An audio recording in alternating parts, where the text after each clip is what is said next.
কি ভয়ঙ্কর একটি বিষয়।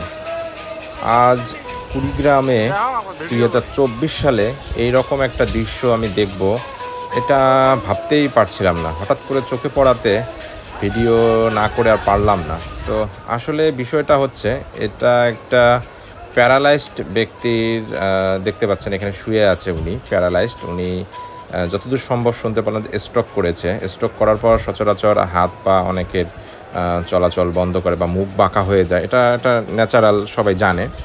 তো এই ধরনের একটা বিষয়ে দেখেন এখানে এই যে থার্ড লিঙ্গ অর্থাৎ হিজড়া যাদেরকে স্থানীয়ভাবে বলা হয়, এদেরকে দ্বারা এই যে গান বাজনা করে রুগীকে সুস্থ করার চেষ্টা করা হচ্ছে। তো 2024 সালে এসেও, এবং কুড়িগ্রামের শহরের প্রাণকেন্দ্রেই বলা চলে, এটা মাটিকাটা মোড়ে।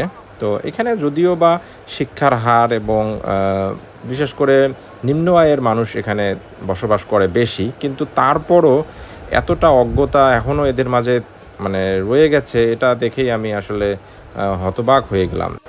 মূলত এ ধরনের গান বাজনা করে অনেক সময় তাদেরকে দেখা যায় বিভিন্ন প্রকার তেল দিয়ে মালিশ করা হয় রুগীকে। তো এই ধরনের মালিশ করাতে কিছুটা উপকারও হয়, অনেক অনেক ক্ষেত্রে রুগীগুলোর উপকার হয়। কিন্তু এইভাবে গান বাজনার আসলে কোনো মানে নেই। এভাবে এই যে বাচ্চা বা হিজড়াদের নাচিয়ে কোনো উপকার নেই, বরঞ্চ এটা এক প্রকার শিরকি করা হচ্ছে, যেটা দেখেই আমি আসলে সবথেকে বেশি ভয় পাচ্ছি বা আতঙ্কিত হচ্ছি বা কষ্ট লাগছে আমার দেখে, যে এখন পর্যন্ত মানুষ এই জিনিসগুলো বিশ্বাস করে। আগে 100 বছর আগেও যদি হতো সেক্ষেত্রেও মানা যেত, কিন্তু 24 সালে এসে কুড়িগ্রামের একদম শহরের পাশে থেকেও এই রকমের দৃশ্য, এটা আসলে হতবাক হওয়ারই মতো।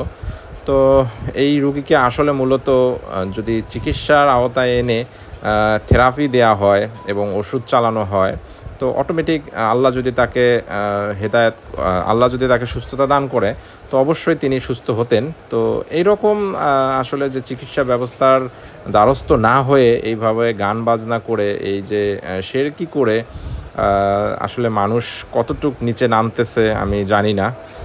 আল্লাহ এনাদের সবাইকে সঠিক বুঝ দান করুক। আসসালামু আলাইকুম।